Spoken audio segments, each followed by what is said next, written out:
The day HOA President Priscilla Hartwell showed up at my dock with a sheriff's deputy and a fraudulent lien to steal my 38-foot naval patrol boat, she made the biggest mistake of her entitled life.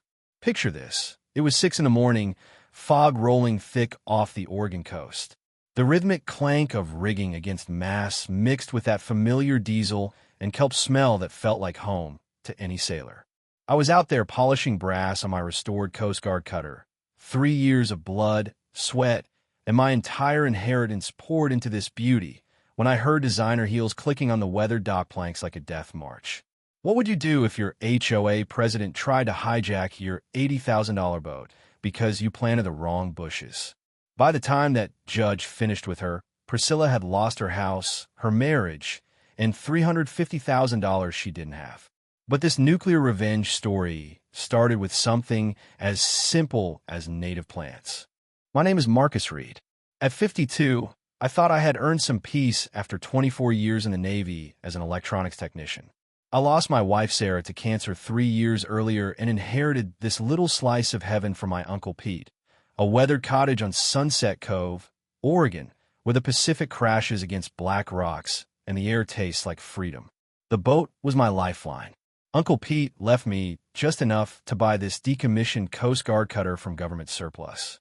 I spent 3 years rebuilding her from the keel up, rewiring every inch of electronics with monk-like patience, refinishing the teak until my fingertips were raw, and polishing every piece of brass until it gleamed like sunlight on water. The sharp bite of marine varnish and the satisfying weight of quality tools in my hands kept me sane through the grief. Sunset Cove Marina sits in a protected harbor with 150 waterfront homes, each worth more than most people make in a decade. The HOA came with the property like an unwanted tumor: mandatory membership, monthly dues, the usual control structure transplanted to paradise. For 2 years, life was perfect. I helped neighbors with electrical work, shared fresh Dungeness crab from my traps, and kept mostly to myself. The rhythmic creak of weathered dock planks under my boots, the sharp scent of creosote and kelp at low tide, and the gentle ping of rigging in the coastal breeze. This was healing. Then Priscilla Hartwell slithered into our lives. She was 48, a real estate agent crossed with a prison warden, always dressed like she was heading to a yacht club execution. Crisp white capri pants that probably cost more than my monthly groceries, designer sunglasses hiding cold blue eyes, and a blindingly white BMW that looked like a rolling advertisement for entitlement. She had fled some California gated community after being forced out for overzealous enforcement. Within her first month, she campaigned for the HOA board with the pitch that she was here to be a community steward and that property values were everyone's sacred responsibility. She spoke about herself in the third person like a demented monarch. 6 months later, she won the presidency by a narrow 78-72 vote. That's when the reign of terror began. I had planted native Oregon grape bushes along my property line, gorgeous plants with golden flowers that local birds loved. They were completely legal and perfectly normal for coastal landscaping, but apparently not Priscilla approved. The certified letter arrived like a death warrant. Notice of violation for unauthorized vegetation modification contrary to HOA aesthetic guidelines. Fine of $200. Compliance required within 14 days or face escalated penalties. I chuckled while reading it. Oregon grape grows wild all over the coast. It was like getting fined for having too much sand on the beach. When I pulled out the HOA covenants, the landscaping section clearly stated that native Pacific Northwest vegetation was encouraged to maintain the natural coastal environment. I called her and pointed this out, but she replied coldly that she had interpretation authority over all landscaping decisions. The fine stood. When I asked to see where the president got that authority, she hung up on me. That's when I started investigating. In her first year as president, Priscilla had systematically fined 17 residents, always $200, always citing her magical interpretation authority. Mailbox 6 inches too close to the street. Trash can visible during non-collection hours. Boat dock, paint the wrong maritime color. $3,400 collected into HOA accounts under her personal management. while her golf buddies received only polite verbal warnings. 3 weeks after the Bush incident, Priscilla discovered her true calling: maritime piracy. She delivered the violation notice herself, tottering down my dock in those dangerous heels. She even boarded my boat uninvited, running her blood-red fingernails along the freshly varnished rails. The notice claimed my military surplus watercraft constituted commercial use, prohibited under HOA Section 12.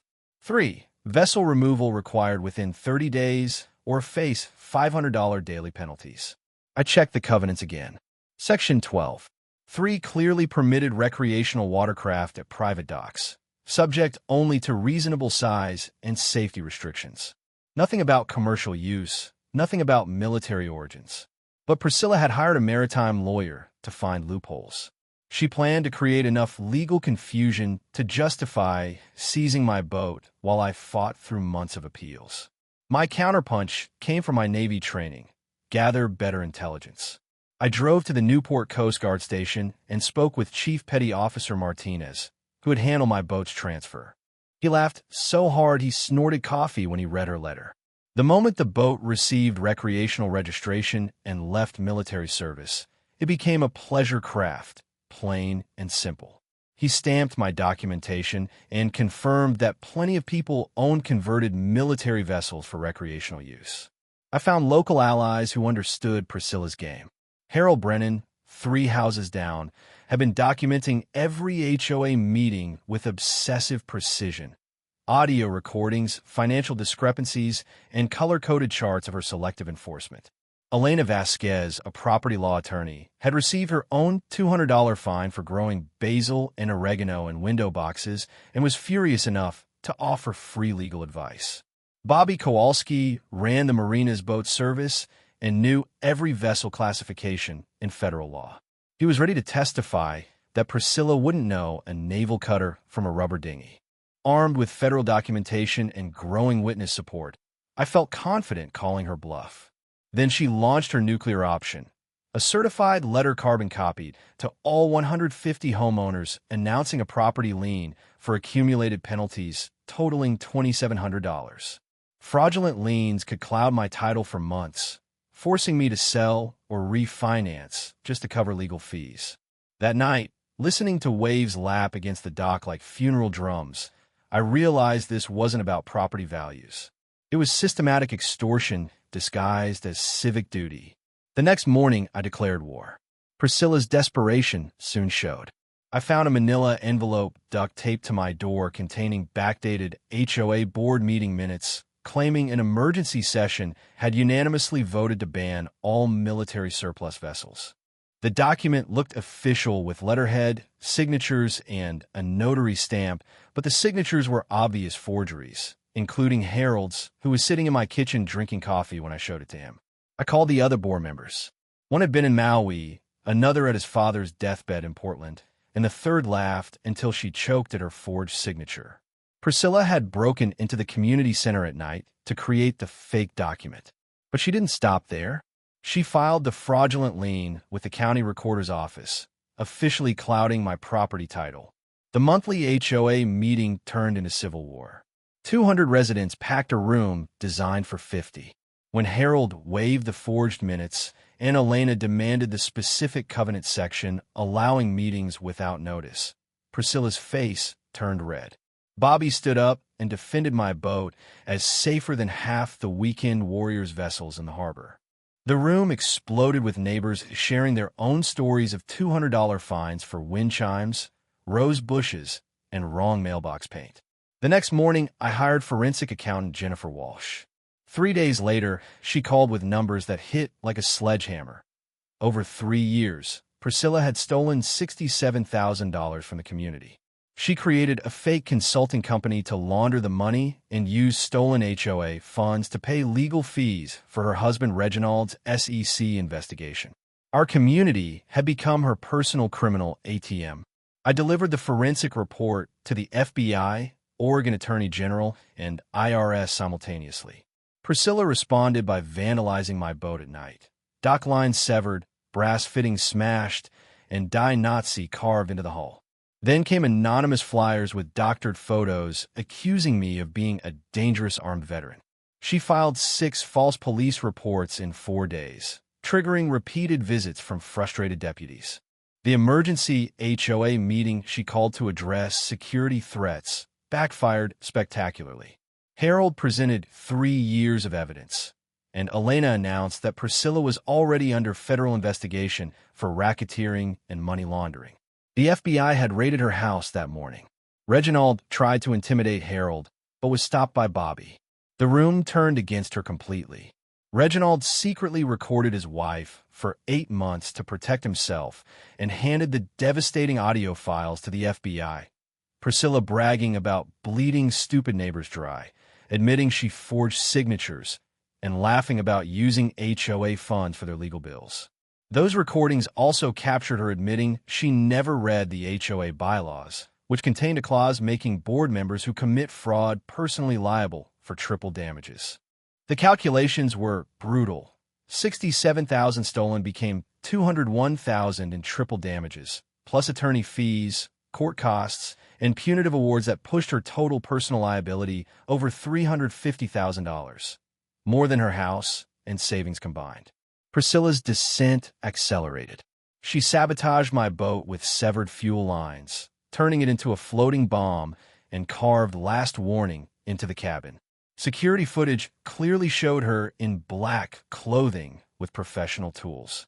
She then launched a propaganda campaign with flyers comparing me to terrorists and filed false federal terrorism reports that brought FBI, ATF, and Homeland Security agents to my dock.